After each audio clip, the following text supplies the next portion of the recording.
Hi, my name's Cundriff. I'm a charge nurse at Harrogate Renal Unit, which is part of York Trust, and I've worked in dialysis looking after patients for over 30 years. So when a patient's kidneys start to fail, around the stage where their kidney function is between 15 and 20%, specialist nurses will discuss with the patient what treatment options are available. So these can involve peritoneal dialysis, haemodialysis, transplantation, or conservative care, which doesn't involve dialysis. So conservative care might be right for some patients, especially if they've got other illnesses, and if the patient, for instance, doesn't want to embark on a dialysis journey. Peritoneal dialysis is a type of dialysis that's done at home with a tube in your tummy, and the patient usually does the dialysis either overnight or during the day, and it involves like a drip with dialysis fluid that goes through the tube into their tummy. Then that fluid stays inside them, and because there's a difference in the chemicals in the patient's blood and the chemicals in the dialysis fluid, waste products that the kidney would normally get rid of and fluid comes out from the patient's blood into the dialysis fluid, and then that's drained out again. And that's either done 4 times a day or with a machine that's automated by the patient's bedside, and that's done at night, overnight, for say 8 hours. The type of dialysis that I help patients with, haemodialysis, involves coming into a unit for the dialysis 3 times a week. So if a patient chooses that type of dialysis, then they'll be referred to a surgeon for a fistula operation.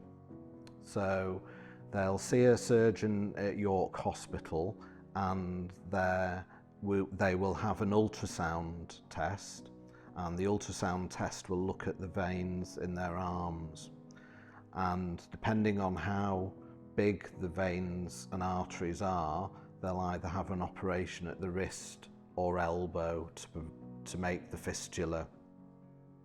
After the fistula operation, which is usually under a local anaesthetic, the veins will start to get bigger, and after about 6 to 8 weeks, it's mature and ready for the dialysis to happen if it's needed at that point. So when someone comes in for dialysis, they get weighed. They get weighed before and after dialysis, and that's so that we can work out how much fluid to take off them, because when your kidneys fail, you'll pass less urine, and the dialysis will have to take the job of the urine being removed normally, and will remove the fluid on dialysis. So after the patient gets weighed, they'll be shown to their seat, they'll have their blood pressure checked, and then the nurses will prepare to put them on to dialysis. So if the patient's got a fistula, we'll clean the arm and choose where we want to put the needles. So we need 1 needle to take blood out. That goes round the machine, and then the blood comes back through a second needle. So you'll have these needles in just during the dialysis procedure. At the end of the dialysis, once the dialysis is completed, we'll wash the blood back that's been travelling through the machine and getting cleaned, and then take the needles out one at a time and just put dressings on. Then check that the patient's blood pressure is stable, weigh them again, and then they're free to go home, and that's at the end of the 4 hours dialysis.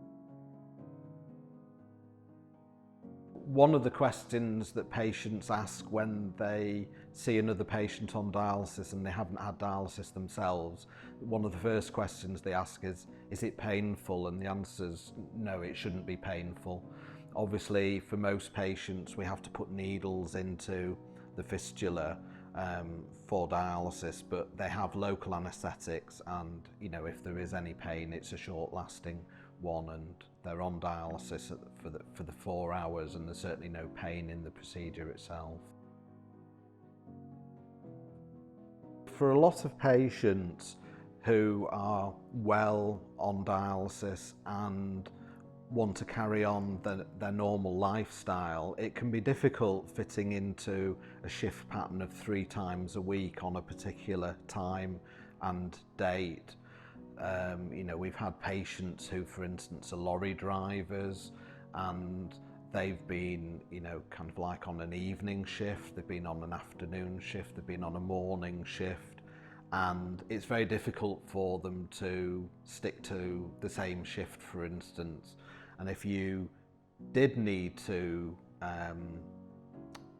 alter your schedule due to social events or work, for instance, we'd generally have to swap with another patient. So for those patients who want more flexibility or want to participate more in their own care, then the self-care unit is ideal for them for those reasons. I think on a day-to-day basis, you'll find that patients become friends and almost like colleagues with other patients, and they'll form relationships and look after each other in a supportive manner. So you'll have patients that travel in together and they look after each other, buy themselves birthday presents, celebrate their birthdays and anniversaries.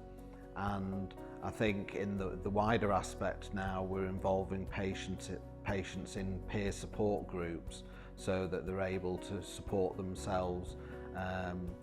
Not only patients who are having dialysis together, but patients who've had dialysis and have moved on to other treatment options, and those patients can offer support and advice to patients who are just beginning their journey.